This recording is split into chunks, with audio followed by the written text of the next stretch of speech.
Hi, my name is Mika, and I'm going to talk a little bit about my experience applying for a long-term student visa in order to come to Spain. I'm a student here at Camino, and I hope this video helps you understand a little bit more about the process. This is my experience as a US citizen, so if you're from a different country, you might have a little bit, the requirements might be a little bit different, but overall, these are the general things that you're going to need in order to pursue a visa here. I highly recommend that you check the website for your consulate to just double check that the requirements are the same. They might be different. They might require different translations or things like this. So double check the internet.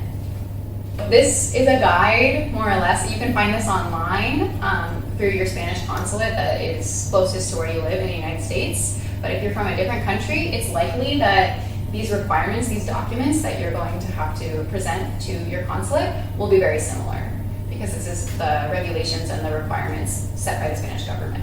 Okay. These are all of the documents that you will need. I'm going to explain a little bit what each one is, what you need, how to get it, all that kind of thing. First thing is the National Visa Application Form, plus a photocopy of it filled out.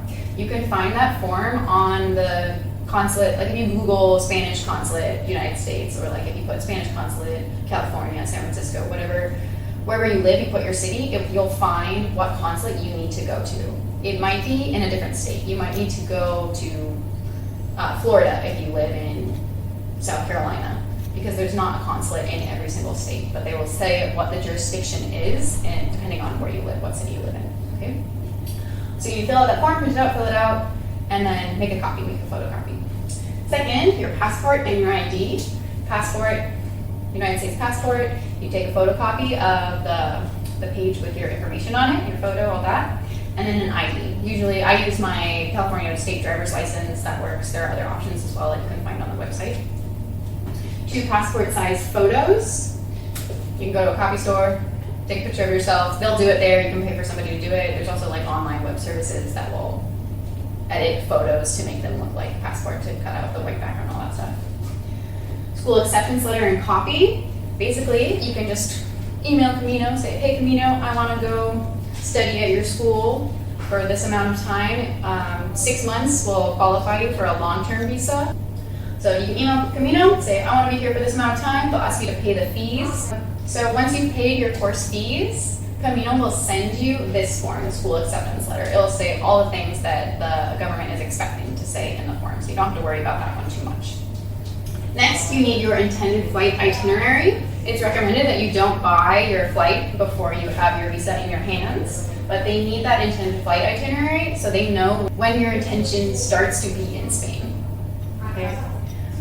So you can just make a screenshot on whatever website that you want to buy your flight from. It doesn't have to be the one that you will take in the end. They just need an example, basically.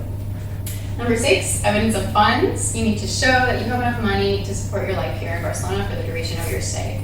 You can show that with bank statements. This year, the recommended, I think it's called the IPREM, the recommended amount of money to have per month was about 800 euros.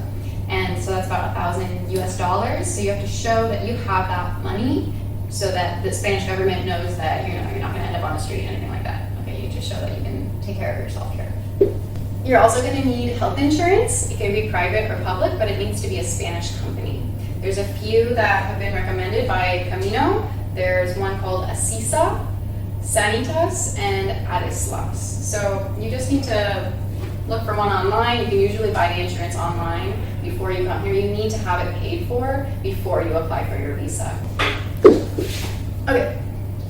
The police criminal record certificate is a lengthy process. It's a multi-step process, so I recommend that you start it early on when you're starting to realize that you want to go to Spain. First, you need your fingerprint taken. You can do that at a police station or at a company that will do it for you for a fee. Once you have your fingerprint taken, it will send that fingerprint to the government agency that will run it through the system. So sometimes that's the FBI. You can also do it at the state level. Then you'll receive that document that says what your criminal record history is, and it should be notarized when you receive it. Once you have that, you need to take that document and send it to the Secretary of State of the state that you received that background check in. okay? And you will get an apostille of the Convention of The Hague. It's a special notarization for this type of document, and you need it. First step, fingerprints. Then you send it to state level background check or FBI background check. Then you send it to the apostille of the Convention of The Hague, which you can get at your Secretary of State. Okay. This. Okay. Okay. Medical certificate. You can go to your doctor if you have a physician that you see on a regular basis. You can go to them, or if you just need a regular checkup, you go, you get a checkup, then you ask your doctor or the physician that you see to write out a form stating that you are free of sickness, you're free of long-term illness, all these things. And there's a form on the consulate websites that actually is a pre-written form. There's one in Spanish and there's one in English. And you can print that out. It needs to be on letterhead of the physician, so it needs to say, like, this is the doctor. It needs to look very official, okay? And then you just print it out, and that's the last document. This one's pretty simple compared to this. Okay, one caveat. Depending on your consulate, you may need some of these documents translated into Spanish. So I personally didn't have to deal with that because the San Francisco consulate didn't require it, but other consulates will. Some of those things are definitely the medical certificate. They'll want translated. This they might want translated. This probably will come in Spanish because you're buying it from a Spanish company. One other thing to keep in mind, depending on what country you're from, what state you're from, there might be little differences in what you need to show, or there might be different steps in the process of getting each of these documents. So the process for getting your police criminal record certificate is likely very different in a different country. Yeah. Okay, so keep in mind that you want to double check on your consulate's website what they require. Some of these documents might also need to be notarized. For example, my police criminal record certificate, I got one done, I got it back, but it wasn't notarized. So I called the secretary's or the FBI checker entity in Illinois State, and I had to call them and say, actually, I need this document notarized, otherwise it won't be accepted. And they had to redo the whole thing. So you want to really be clear with what you need when you request these documents in the mail. Once you have all of these documents, all of your photocopies, everything all set, then you need to request an appointment with the consulate of your jurisdiction, that's in your jurisdiction.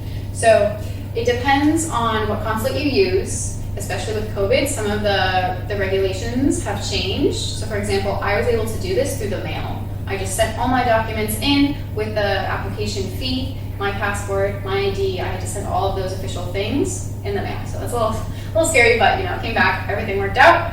You might need to go in person though. You might need to make an appointment, go to the consulate, submit your documents in person, and then a month or so later, maybe a little bit longer, they'll send you back your visa and your passport in the mail. This process is quite lengthy and it is a bit stressful. You really have to trust in the bureaucracy of your country to do the things it's supposed to do, and that can be hard.